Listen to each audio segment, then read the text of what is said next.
Bueno, pues muy buenas tardes. Espero que os hayáis relajado este ratito y vamos a seguir con la sesión de la tarde, que son los elevator pitch, 2 minutos de presentación cronometrados.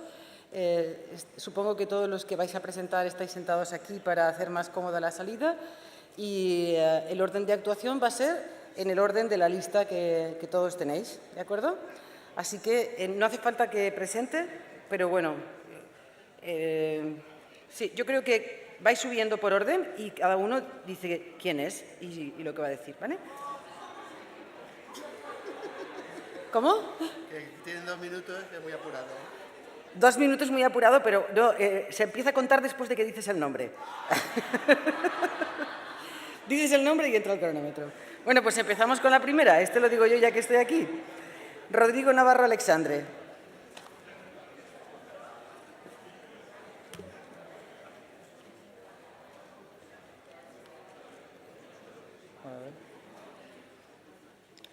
Cuando queráis. Tiempo. Bueno, buenas tardes. Voy a hacer un breve resumen de mi tesis, que está enmarcada en el campo de la ingeniería tisular y cuyo objetivo es el diseño de interfaces funcionales vivientes entre materiales sintéticos y sistemas biológicos.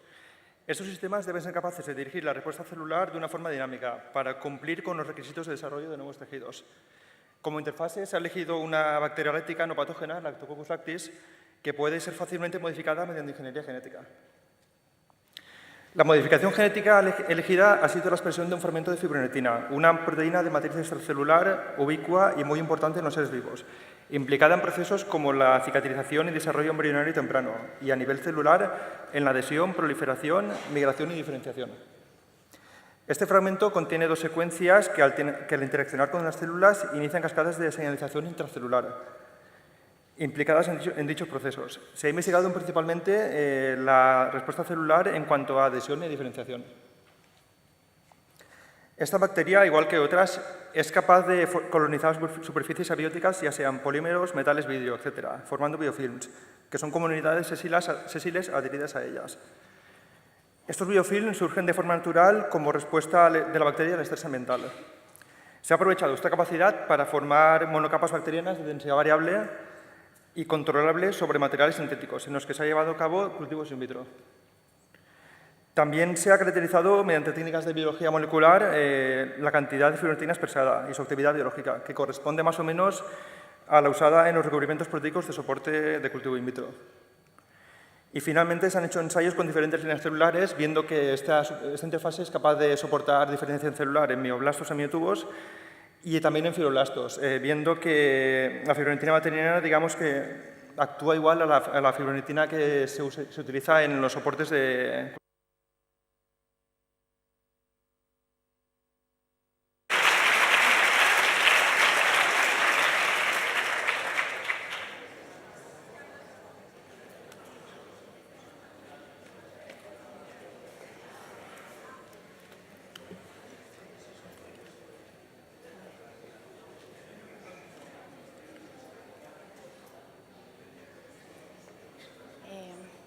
Vale, pues, ¿ya? Vale. Bueno, buenas tardes. Mi nombre es Laura Campos y estoy haciendo el doctorado en biotecnología en el Instituto de Biología Molecular y Celular de Plantas, que está en la CPI. En nuestro grupo nos dedicamos al estudio de la señalización y la respuesta al estrés biótico en plantas.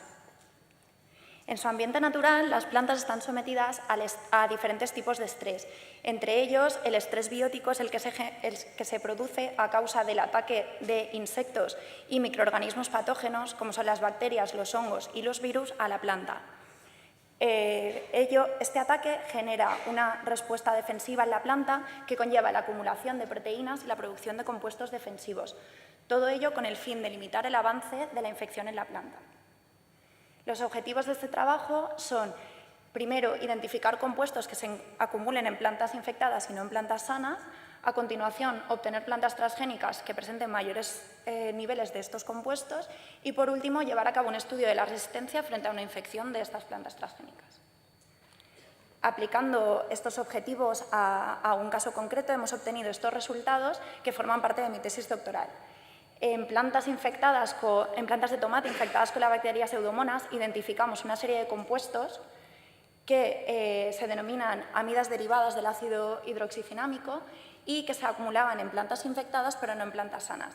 A continuación, obtuvimos plantas transgénicas que presentaban mayores niveles de estos compuestos y llevamos a cabo un estudio de la resistencia frente a una infección bacteriana, donde, teniendo en cuenta el crecimiento bacteriano, observamos que las plantas transgénicas presentaban un menor crecimiento y, por tanto, eran más resistentes a la infección. Podemos concluir que estas plantas transgénicas acumulan mayores niveles de estos compuestos defensivos y son más resistentes a la infección bacteriana. Entre las posibles utilidades está profundizar en el conocimiento del sistema defensivo de las plantas, así como las posibles aplicaciones biotecnológicas derivadas de estas plantas transgénicas. Muchas gracias.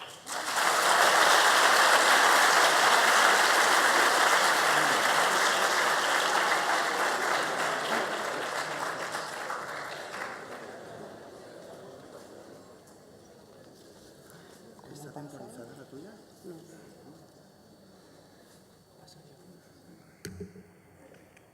Presenta.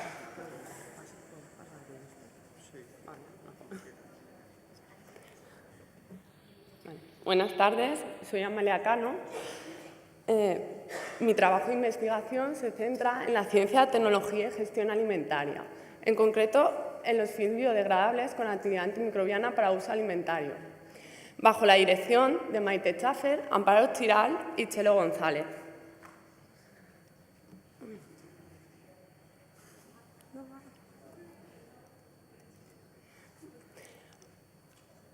Bueno, perdón. En España, hoy en día, se consumen alrededor de 10.500 millones de bolsas de plástico procedentes del petróleo, pero su uso es de aproximadamente unos 10 minutos y tardan más de 150 años en descomponerse. Por tanto, se han desarrollado films 100% biodegradables a partir de biomateriales, entre los cuales el almidón está teniendo un interés creciente. Pero, debido a sus pobres propiedades mecánicas y barrera, su uso directo es inviable. Es por ello que el objetivo de la tesis es el desarrollo de films biodegradables a base de almidón con adecuadas propiedades funcionales, que sean además portadores de antimicrobianos para alargar la vida útil de los productos alimentarios y así poder contribuir a reducir la grave problemática medioambiental que los films derivados del petróleo generan. Por ello, se planteó el siguiente plan de trabajo. Se seleccionó el almidón con mejores prestaciones. Se mejoraron las propiedades de dicho almidón mediante la adición de material de relleno, como son fibras o celulosa nanocristalina, o mediante la mezcla con otros biopolímeros, como es el polivinilalcohol. Se seleccionaron sustancias antimicrobianas para incorporar y, finalmente, se optimizó la obtención de la matriz. Al final de la tesis se pretende obtener films biodegradables a base de almidón, con adecuadas propiedades mecánicas y barrera que sirvan como vehículo de sustancias antimicrobianas contra los principales microorganismos encontrados en determinados sistemas alimentarios. Muchas gracias por vuestra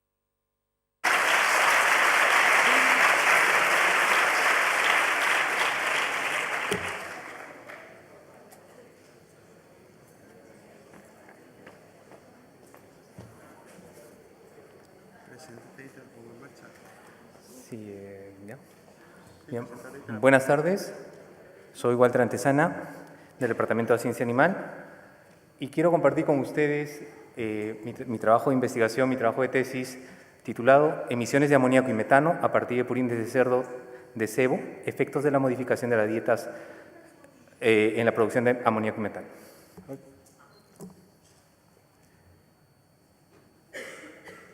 Se adelantó. Pero bueno,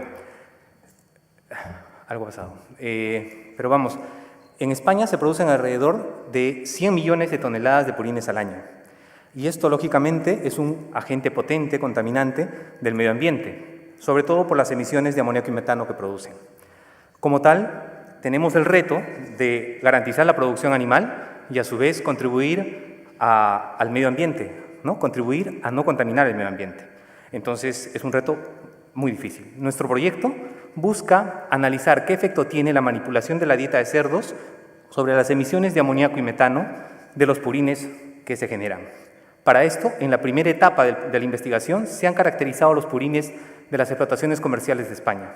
En la segunda etapa se vienen modificando las dietas de los cerdos para analizar la composición de los purines que se generan y analizar las características físicas, químicas y microbiológicas de los purines y cómo éstas se ven alteradas a partir de la dieta que se les da a los cerdos.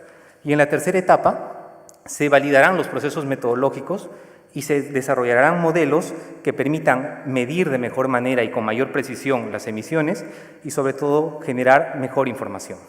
Nuestra contribución a la ciencia, el trabajo permitirá entender mejor los factores nutricionales que reducen las emisiones, permitirá optimizar la producción de porcinos y sobre todo contribuirá a la sostenibilidad de la producción animal y haciendo énfasis en contribuir a la sostenibilidad del planeta. Es un trabajo que viene siendo desarrollado con apoyo del Gobierno español. Muchas gracias.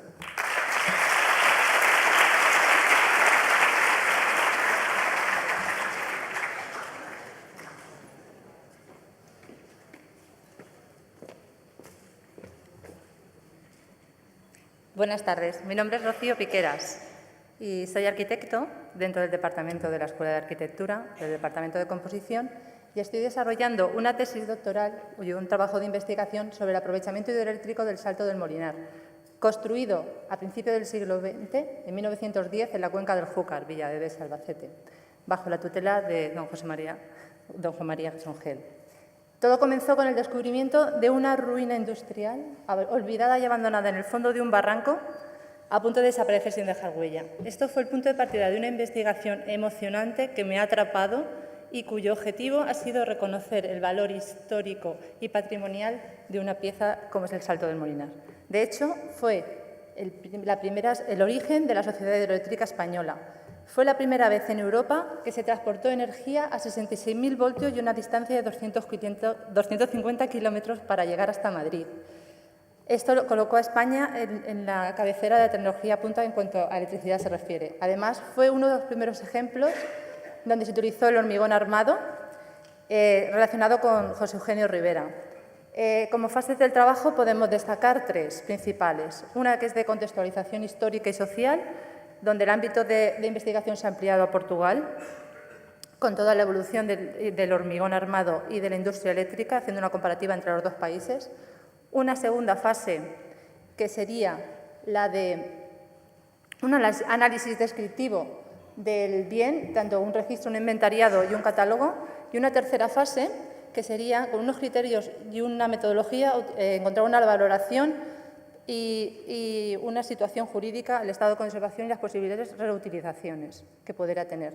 Como conclusión, resultados y utilidades de la tesis, podemos destacar que es un primer punto de partida para una concienciación social, que es el primer paso para la conservación y para poder reutilizar este bien, y que podría significar que este bien se convirtiera en el elemento potenciador del desarrollo turístico y económico de la comarca donde está situado. Muchas gracias.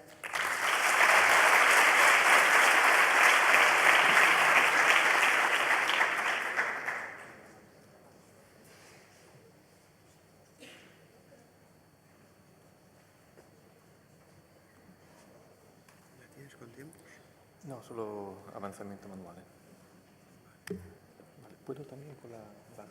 Sí. Buenas tardes, Stefano Scarani. El título de la investigación es Interactividad como extensión del individuo, una visión artística desarrollada a través de la creación de una instalación interactiva. Se trata de una investigación performativa. Nuestra forma de percibir el mundo es interactiva y multisensorial. Por lo tanto, la interactividad forma parte de la experiencia diaria. Los sentidos son nuestros medios naturales, a los cuales, gracias al desarrollo tecnológico, hemos añadido una serie de recursos artificiales a lo largo de la historia de nuestra cultura, desde el sílex hasta la electrónica digital. Nuestros sentidos originales y sus extensiones artificiales requieren establecer un sistema de comunicación bidireccional con el exterior para funcionar. A cada acción, pregunta, sigue alguna forma de retroacción, respuesta, generando lo que comúnmente se llama interacción.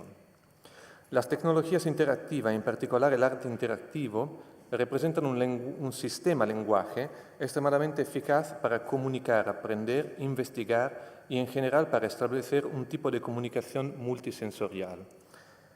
Con esta investigación se pretende desarrollar un sistema interactivo dirigido a la interrelación entre personas, realizzando una obra instalativa que disminuya su valor simbólico constituito por su aspecto tecnológico para dejar espacio al valor de las relaciones. Para instaurar una relación natural con el público, la obra debe adoptar un código de comunicación antropomorfo y establecer correctamente las interacciones teniendo en cuenta las acciones y reacciones de las personas, así como los rastros de cada acción e interacción produce y que pueden permanecer después de la acción haya terminado. Gracias.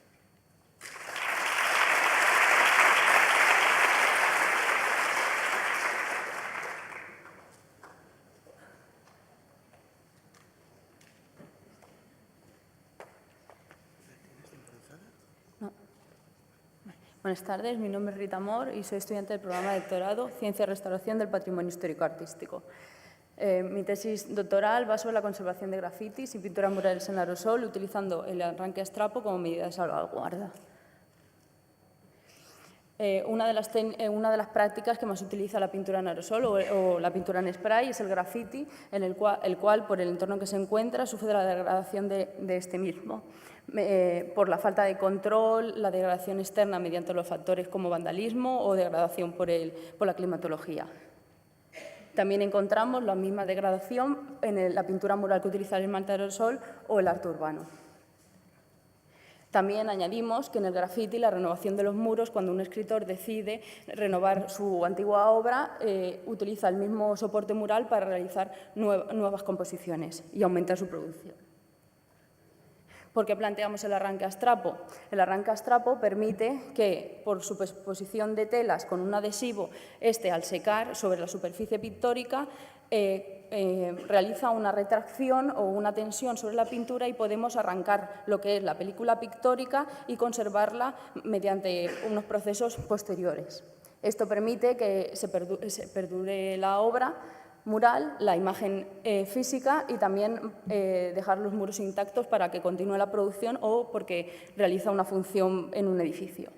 Los objetivos de mi tesis es conservar estas obras mediante aplicar el estrapo, utilizando no solo los materiales que se han venido utilizando desde el siglo XVIII, sino también mejorar este arranque con nuevos materiales y así poder determinar un tipo de arranque factible en el caso de que alguna obra del grafiti, arte urbano, pintura mural con esmalte aerosol se quiera conservar. Hemos realizado un trabajo en 3 fases. Las 2 primeras fases ya están acabadas con buenos resultados, utilizando una variante tradicional de cola y adición de tensoactivos para mejorar la adhesión. Y la tercera fase utilizará nuevos materiales. Muchas gracias.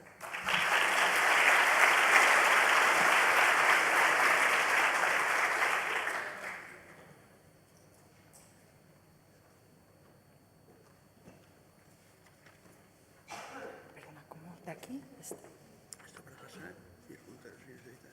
Este para pasar, vale. Hola, buenas tardes. Mi nombre es Ana María Herrero Cervera y quisiera primero dar las gracias a la organización del encuentro por poder presentar aquí mi trabajo de investigación doctoral. Los objetivos principales son 3. El primero sería teorizar sobre la violencia de género en la cultura visual desde el ámbito de las bellas artes. El segundo, señalar que el uso del vídeo junto a la apropiación audiovisual y la deconstrucción son procesos significantes y críticos que visibilizan las construcciones de género. El tercero sería analizar el modo de representación de la mujer dentro del discurso televisivo y las producciones culturales.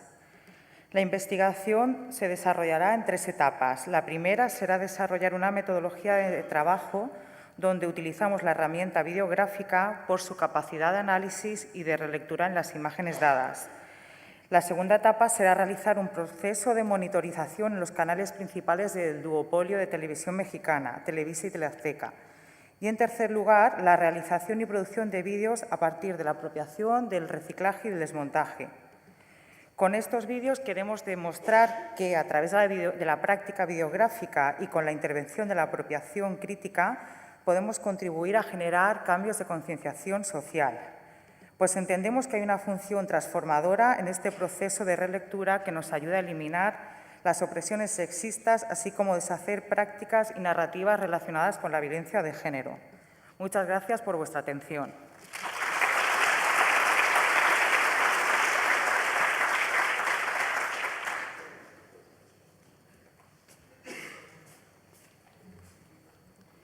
Mi nombre es Lina Orozco y estoy trabajando en la transformación de compuestos obtenidos a partir de la biomasa en productos con valor industrial. Este trabajo está dirigido por el doctor Michael Renz.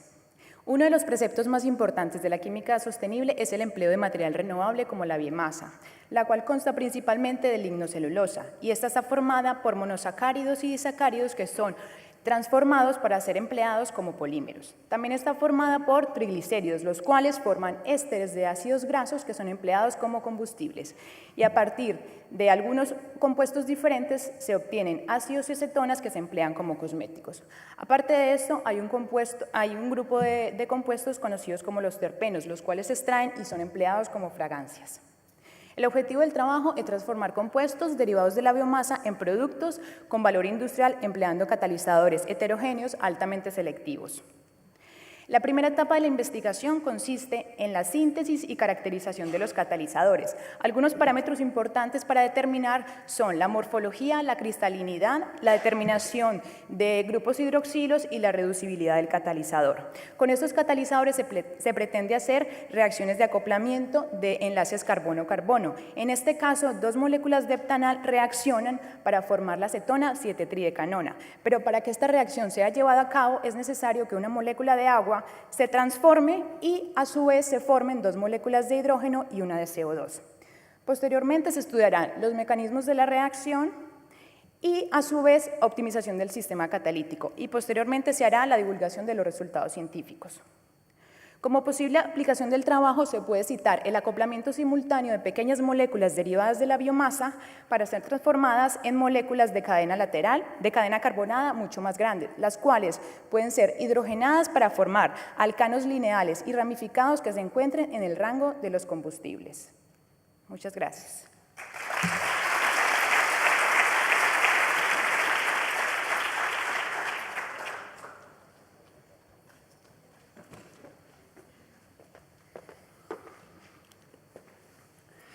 Buenas tardes, mi nombre es Abel Folk Fortuny y voy a explicar en 2 minutos en qué consiste mi tesis, titulada Modelos estadísticos multivariantes en biología de sistemas. La biología de sistemas tiene hoy día aplicación en muchas otras disciplinas, como por ejemplo ingeniería genética, alimentación, industria o salud. El punto de partida de mi tesis son células como levaduras o bacterias. Lo que se suele hacer en la industria de bioproceso es introducirlas en un bioreactor con la idea de producir sustancias que deriven en otro tipo de productos, como por ejemplo alimentos probióticos, dosis de insulina, biocatalizadores o vitaminas. Ocurre que en muchas ocasiones no se tiene un conocimiento en profundidad de cómo se lleva a cabo este proceso, lo que ocasiona una baja calidad y productividad. Una de las primeras tareas de mi proyecto consiste en entender los mecanismos metabólicos y de regulación de la propia célula para utilizar este conocimiento a nivel de bioreactor. Una vez hecho esto, se realizarán biofermentaciones con la idea de recoger datos de temperatura, presión, cromatografía y también variables del producto final, como pueden ser la biomasa o el color. Una vez hecho esto, se ajustarán modelos estadísticos multivariantes de predicción, capaces de utilizar distintos tipos de variables medidas en distintas frecuencias de muestreo para predecir las variables de calidad. Este estudio se validará en la empresa Biopolis. Una vez hecho esto, se puede utilizar el modelo para monitorizar el proceso, para no tener en ningún momento producto fuera de los estándares de calidad. Para ello se deben tratar otros problemas intrínsecos a la monitorización, como son, por ejemplo, el diagnóstico de fallos o el tratamiento de los datos faltantes. El objetivo final es, una vez hayamos comprendido el funcionamiento del bioproceso, realizar el camino inverso. Una vez acordada cuál es la calidad que se desea en el producto final, invertir el modelo para hallar cuáles son las condiciones experimentales óptimas para producir con esa calidad, mejorando de esta forma el producto en sí y, por tanto, la satisfacción del consumidor. Muchas gracias.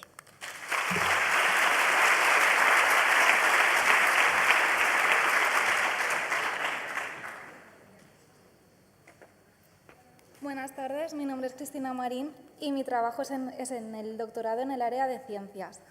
Bien, mi trabajo trata sobre 4 compuestos sobre los que se ha estudiado su reactividad con distintas sustancias. Mis 4 compuestos son antraquinonas, que entre otras propiedades son anticancerígenas.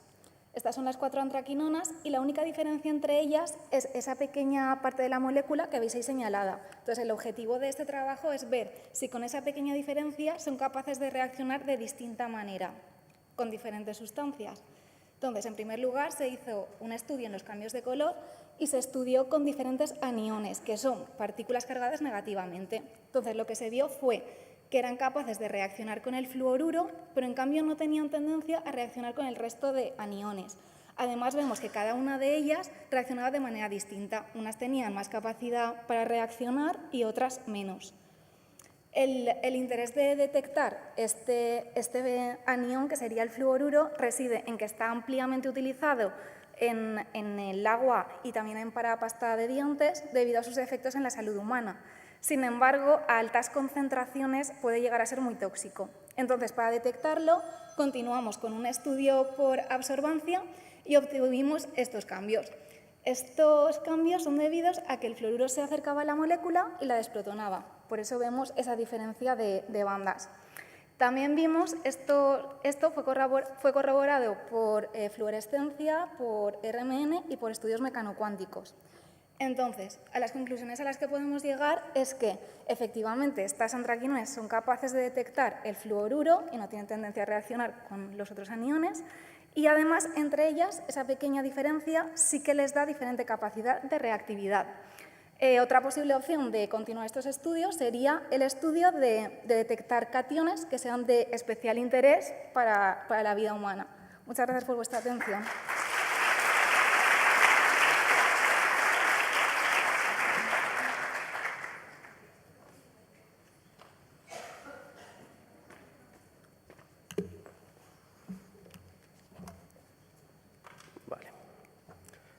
Buenas tardes, yo soy Alejandro y realizo mi tesis titulada Desarrollo de nuevos materiales nanoestructurados basados en redes organometálicas con aplicaciones biomédicas en el grupo de nanomedicina del Instituto de Tecnología Química bajo la dirección del doctor Pablo Botella.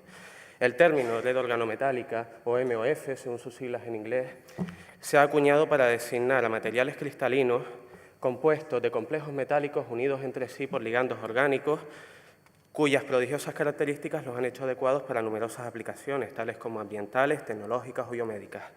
En este último aspecto hemos decidido abordar los siguientes objetivos: desarrollar nuevos nanomateriales basados en estructuras organometálicas para mejorar la resolución de las imágenes de resonancia magnética en ensayos preclínicos y desarrollar nuevos nanomorf para la difusión intracelular de fármacos antitumorales en ensayos preclínicos. Estos objetivos se llevarán a cabo en las siguientes etapas. En primer lugar, la síntesis de los nuevos nanomateriales, caracterización de estos materiales. En tercer lugar, estudios in vitro de los nuevos nanomorf y, finalmente, estudios in vivo de las nanoredes organometálicas. El objetivo final de este estudio es conseguir una amplia batería de materiales que sean biológicamente activos y compatibles, basados en redes organometálicas con aplicaciones teragnósticas. Me gustaría dar las gracias al comité por haber seleccionado mi proyecto para darme opción a presentarlo y a todos ustedes por su atención.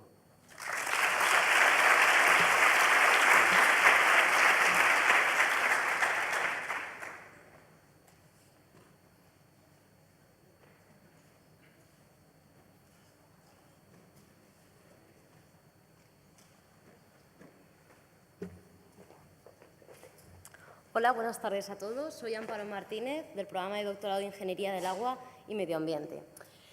Voy a intentar transmitir en esta presentación las ideas fundamentales de mi tesis doctoral, que quedan bastante resumidas en el título: Eficiencia energética e hídrica en sistemas de riego, concretamente en sistemas de riego de explotaciones agrícolas y jardines públicos. El objetivo principal es disminuir y minimizar los consumos de agua y energía asociados a los sistemas de riego. Concretamente, yo propongo una metodología de evaluación integral de los sistemas. Es un enfoque innovador porque lo que quiere aportar es una metodología que proporcione las herramientas para mejorar el manejo agronómico, energético e hidráulico de las redes. Concretamente, el estudio tiene 3 bloques. Lo primero es conocer lo que hay en el sistema, es decir, hay que inventariar las especies que hay en los jardines o en las explotaciones agrícolas, inventariar la instalación hidráulica, posteriormente calcular necesidades de riego y con toda esta información realizar modelos informáticos. El segundo paso sería evaluar las condiciones de manejo, conocer las dosis que se están aplicando, la uniformidad del riego y el consumo energético e hídrico. Y, por último, una propuesta de mejora, condicionada por dosis de riego, turnos de riego y mejora de la red de distribución. La conclusión general sería conocer el sistema, diagnosticar lo que ocurre y proponer mejoras. Este procedimiento ya se ha evaluado en los jardines de la Universidad Politécnica y queda avalado, puesto que se han conseguido ahorros de agua del 43% y se estima que el ahorro energético podría llegar a ser del 30%. Muchas gracias.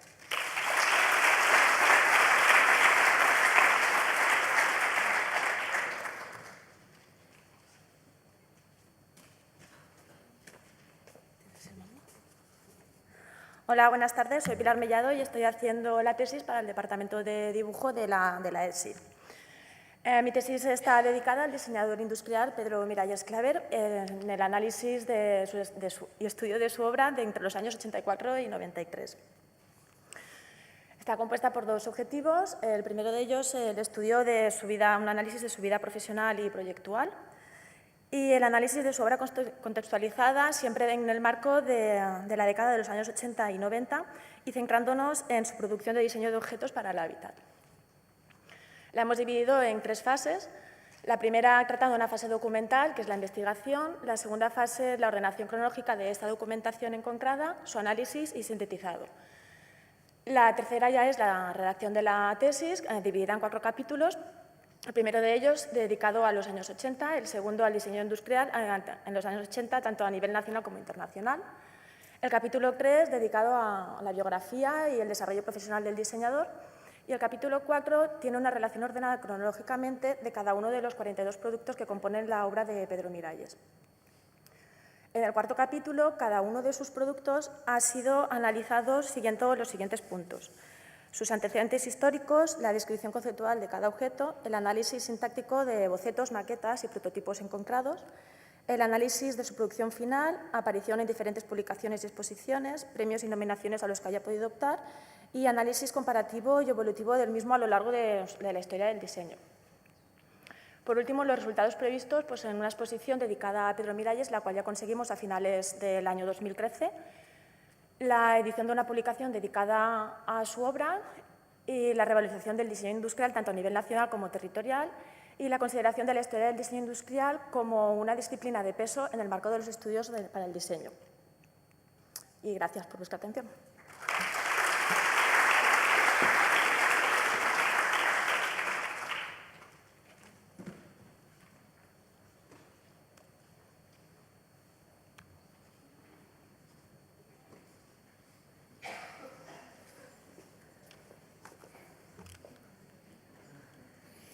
Buenas tardes, me llamo Adolfo Ventura y presento la tesis doctoral que dirige don Bernabé Hernández, Estudio de los factores de diseño de la etiqueta de vino que influyen en la percepción del sabor. Aunque el título es bastante autodescriptivo, lo resumo en la pregunta: ¿es posible comunicar el sabor de un vino sin abrir la botella? Esencialmente lo que deseo es investigar la capacidad comunicativa de la etiqueta de vino analizando el comportamiento del consumidor ante el diseño gráfico de la etiqueta. Los objetivos que me planteo a priori son 5. El primero, identificar las variables sensoriales del vino, organolépticas, como gustativas, olfativas, táctiles. El segundo, estudiar atributos relevantes del diseño, como la tipografía o el color, y su relación con estas percepciones. El tercero es observar las consideraciones tanto de expertos como de no expertos en relación a los atributos que hayamos podido identificar. El cuarto, verificar la mejoría en la comunicación de las características del vino con la adecuación de la etiqueta. Y el quinto y último, identificar si existe o no en los vinos actuales una preocupación por la comunicación del sabor en la etiqueta y, si no es así, elaborar una guía de recomendaciones. Como resultados previstos y posibles utilidades, nos planteamos 4, también a priori. 1, desarrollar la percepción multisensorial de los productos vinícolas, creando productos que sean más completos. El segundo, mejorar la comunicación y aplicación de las características sensoriales del vino. Tercero, entender mejor por qué compramos un vino determinado cuando no lo conocemos, porque sabemos que habitualmente cuando no sabemos de vino el factor relevante es el precio. El cuarto, aportar una nueva visión del consumidor y sus necesidades y fomentar el desarrollo de nuevos y mejores productos. La tesis es joven, estoy comenzando, así que como sabéis hay un problema en las tesis que comienzan y es la falta de encuestas. Yo os pido vuestra ayuda. Me gustaría que me ayudarais, si queréis, enviando un correo a vinoupv@gmail.com y si participáis rellenando una encuesta, a cambio os proporciono un descuento para una taberna del Carmen, para comer o cenar, ¿vale? Gracias.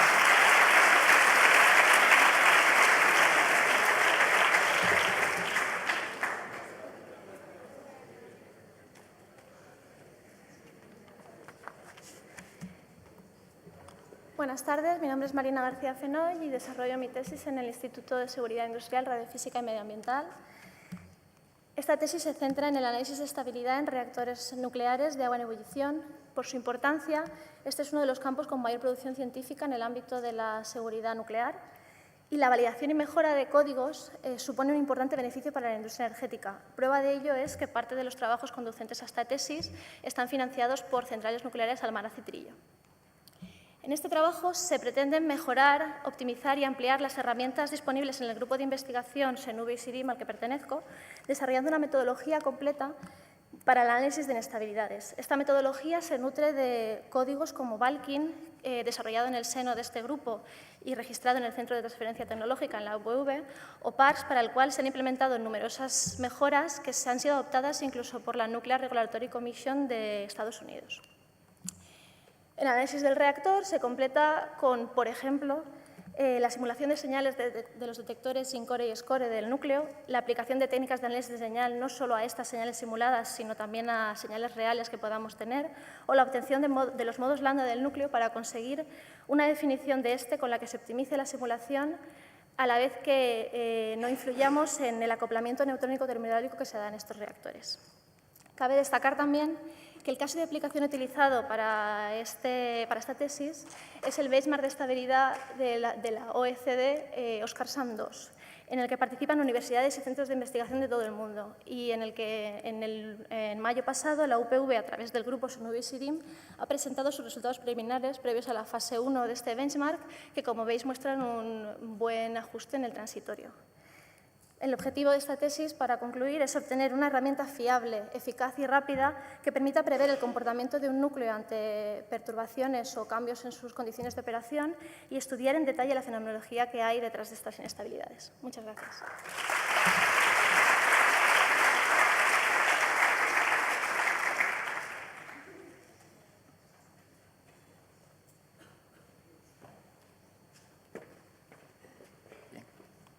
Buenas tardes, mi nombre es Juan Carlos Pereira, del programa de doctorado en Ingeniería y Producción Industrial y trabajando en el Instituto de Tecnología de Materiales. Hoy les presentaré el estudio de oxidación a alta temperatura de recubrimientos láser con una superaleación base-níquel.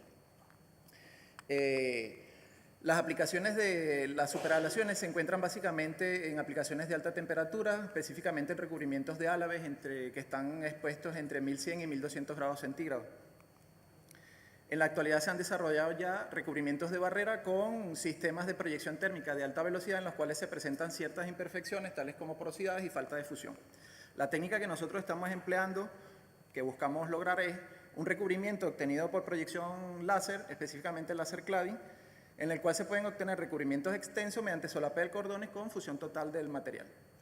Hemos partido de un material prealiado comercial de la casa Sulzer y hemos obtenido, luego de ajustar los parámetros del láser, un recubrimiento que presenta adecuada adherencia al sustrato, baja porosidad y buenas prestaciones. Bueno, el estudio de oxidación se ha realizado a 1100 grados centígrados por 200 horas. Se ha tomado las muestras únicamente del recubrimiento y se ha obtenido la ganancia de peso de esas muestras.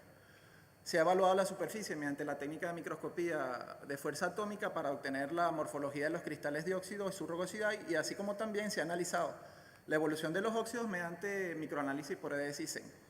Esto ha sido confirmado por la técnica de difracción de rayos X y con los nuevos equipos del servicio de microscopía hemos logrado realizar un corte por la columna de iones de galio para evaluar la formación de los óxidos en los ensayos de oxidación.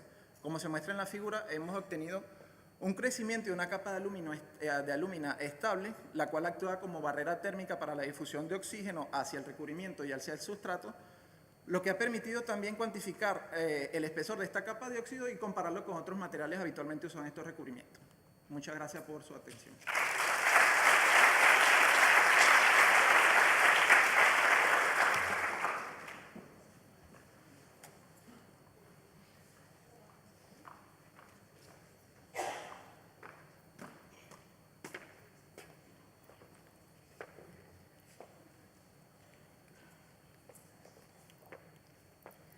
Bueno, buenas tardes. Mi nombre es Ayasón Secalaya, mi director de tesis es Enrique Jiménez. Ambos pertenecemos al ITM, Instituto de Tecnología de Materiales. Perdón. Y bueno, mi tesis principalmente trata del desarrollo y caracterización de nuevos nanocompuestos poliméricos con propiedades de memoria de forma. Es decir, plásticos o bioplásticos biodegradables dentro del cuerpo humano con propiedades de memoria de forma. ¿Qué es la memoria de forma? Bien. Al inicio tenemos nuestro material en su forma inicial o forma permanente, podemos deformarlo y el mismo mantiene esta segunda forma o nueva geometría hasta que se le aplica un estímulo externo, bien temperatura, cambio en pH, etc., recuperando su forma inicial. Bien, en nuestro caso nos basamos solo en el estímulo de la temperatura. Bien, ¿por qué en la temperatura? Porque queremos encontrar aplicaciones en biomedicina. Podemos encontrar aplicaciones de estos materiales como catéteres o stents extensibles capaces de descomprimir una vena y facilitar la extracción de coágulos. También como liberación de fármacos o suturas biodegradables que son capaces de tensionarse cerrando heridas. Bien, la motivación del proyecto se basa en que la mayor parte de los biopolímeros que encontramos de aplicación biomédica poseen ciertas limitaciones en su comportamiento mecánico y, por tanto, no son eficientes al 100% en su comportamiento de memoria de forma. Por eso nosotros utilizamos compuestos poliméricos. Bien, como ejemplo de lo que realizamos en nuestro laboratorio, este material es un biocompuesto en el que tenemos un material rígido a temperatura ambiente, calentamos, se vuelve más blando y, volviendo a enfriar, fijamos esta forma temporal. Si volvemos a calentar, somos capaces de recuperar esta forma inicial. Entonces, si partimos de nuestro material la segunda forma generada, podemos aplicar una cierta temperatura y en 2 minutos, en lo que dura esta presentación, podemos obtener la recuperación completa de la forma inicial. Y bueno, simplemente agradeceros vuestra atención y a todas las entidades colaboradoras en el proyecto.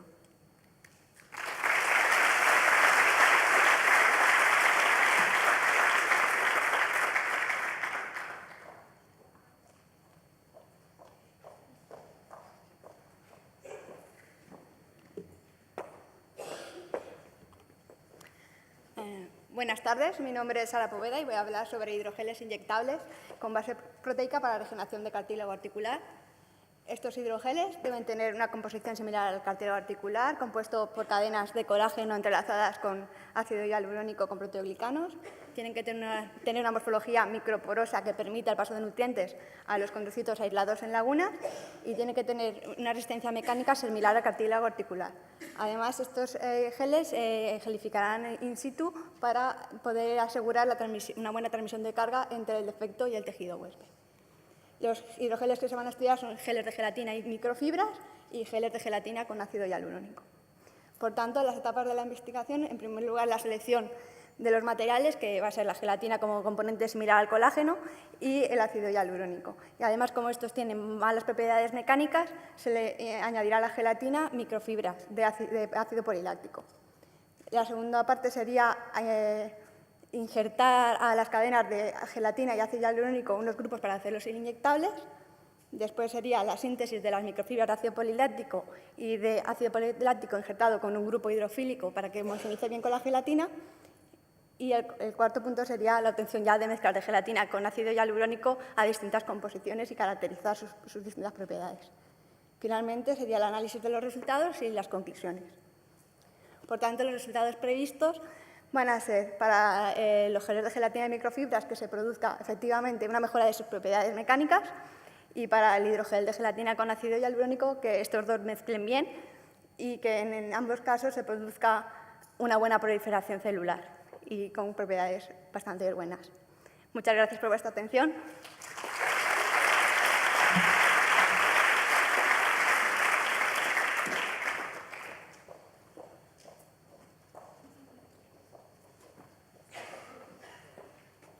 El 21 tampoco está.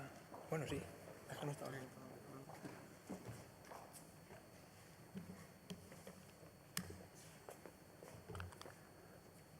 Hola, buenas tardes. Mi nombre es Jesús Velasco y el tema de mi tesis es la contribución al desarrollo de controladores predictivos para procesos rápidos. Los directores de mi tesis son el profesor Xavier Blasco y el profesor Sergio García Nieto.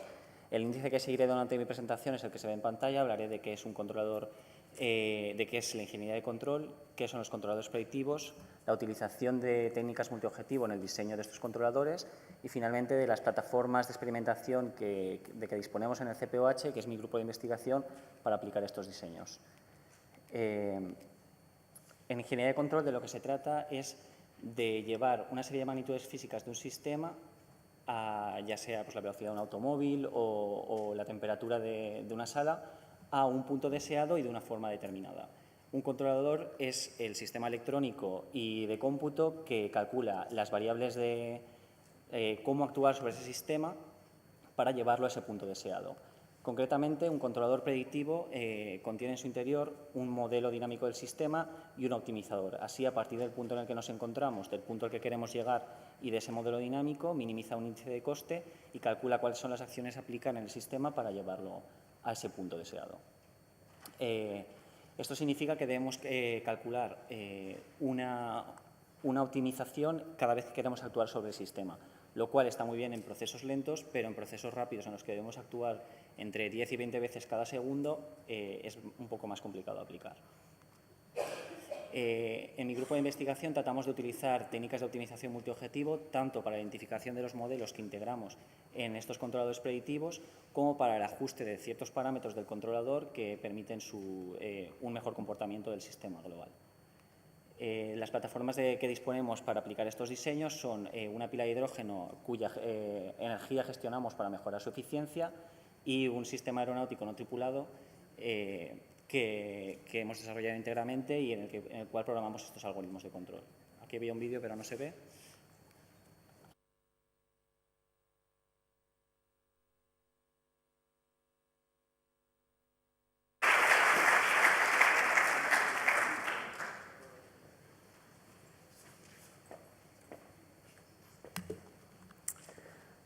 Hola, me llamo Carlos, del doctorado en informática, y mi tesis consiste en utilizar tarjetas gráficas para acelerar aplicaciones de cómputo.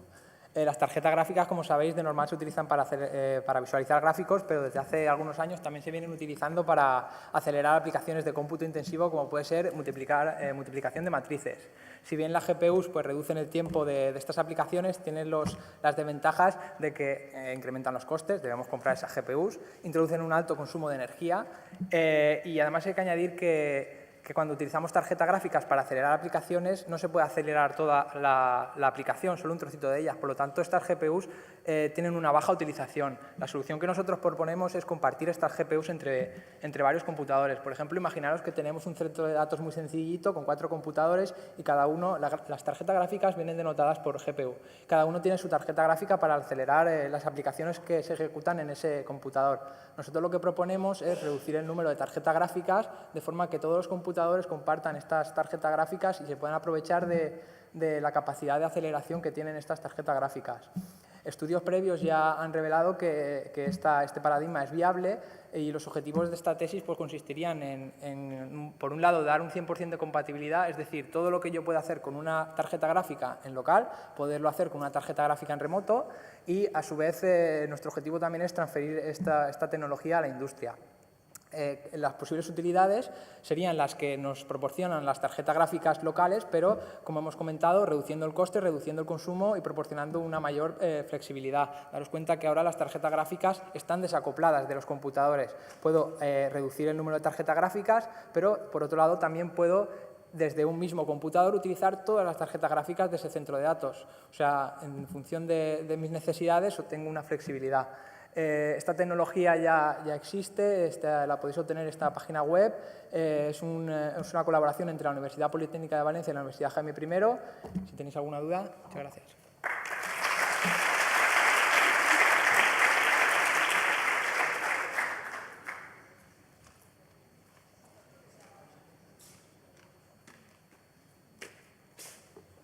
Buenas tardes, mi nombre es María Ángeles y mi tesis versa sobre sistemas de múltiples antenas y pertenezco al programa de doctorado de telecomunicaciones. Pues bien, ¿quién no tiene un teléfono móvil o una tablet en casa? El uso de estos dispositivos, como bien sabemos, se ha intensificado en los últimos años y con ello el uso de las aplicaciones multimedia. De este modo se plantean nuevos retos en los sistemas de comunicaciones actuales, puesto que sobre las mismas infraestructuras se deben transmitir un mayor volumen de datos y a mayores tasas de transmisión. Pues bien, los estándares de comunicaciones actuales y futuros proponen los sistemas de múltiples antenas, denominados como tecnología MIMO, para poder solventar estos nuevos retos que se proponen, debido a los beneficios que estos proporcionan, como son mayor cobertura, mayor capacidad y mayor velocidad de transmisión. Bien, un modelo del sistema MIMO es el representado en la transparencia, donde una señal es enviada por cada una de las antenas y en recepción se tiene una combinación lineal de ellas, de tal manera que la parte receptora es la más compleja del sistema y es en la cual se basa nuestra tesis. Un modelo sencillo de recepción es el mostrado en la transparencia, donde tenemos un bloque de detección y otro de decodificación. Y ambos presentan muchas posibilidades de diseño. Y la tesis lo que pretende es aportar nuevas propuestas en cada uno de los bloques, así como en su interacción. De esta manera se enmarca en el panorama actual y futuro de las comunicaciones, tanto móviles como Wi-Fi. Y el objetivo final de la tesis es aumentar la fiabilidad de estos sistemas y disminuir el coste computacional. Este coste computacional está directamente relacionado con la energía consumida, pues la disminución de la energía consumida, extrapolado a los más de 50 millones de dispositivos móviles que existen actualmente en España, puede suponer un ahorro importantísimo de energía. Muchas gracias por su atención.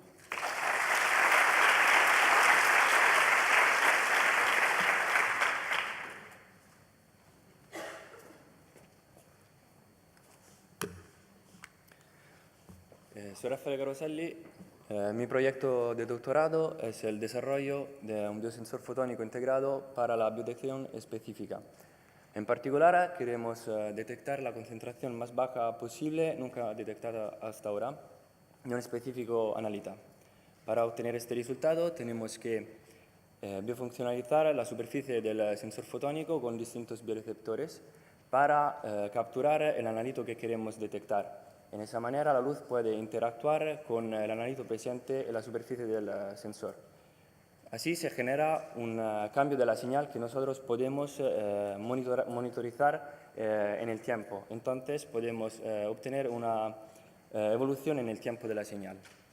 Eso es posible gracias al setup optofluídico que tenemos a disposición en el laboratorio de biofotónica, en particular una estructura fotónica donde introducimos la luz, encima de la cual vamos a poner un sistema micronano fluidodinámico donde fluimos la solución donde está presente el antígeno que queremos detectar. Y todo este conjunto lo vamos a introducir en el setup óptico donde se efectúan las medidas. Así, el resultado más importante es la detección en tiempo real, que hoy en día es fundamental. Y además la detección con una concentración inferior a 1 nanogramo por mililitro. Y eso nos lleva al desarrollo de un lab on a chip, o sea, un laboratorio entero presente en un singolo chip de dimensiones milimétricas para efectuar análisis clínicas y médicas. Y todo esto se traduce en un solo concepto, que es la total reducción del coste de producción. Muchas gracias.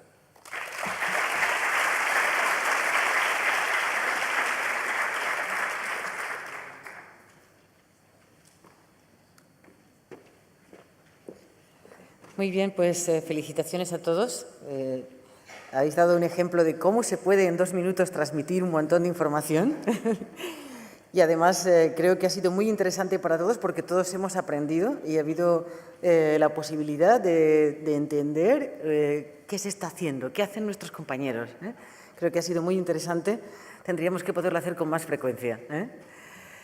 Bien, ahora el tribunal se reúne para deliberar. Y vosotros tenéis la oportunidad también de elegir el trabajo que más os ha gustado, porque mejor se ha comunicado, por cómo se ha hecho, por el interés que ha sido capaz de transmitir.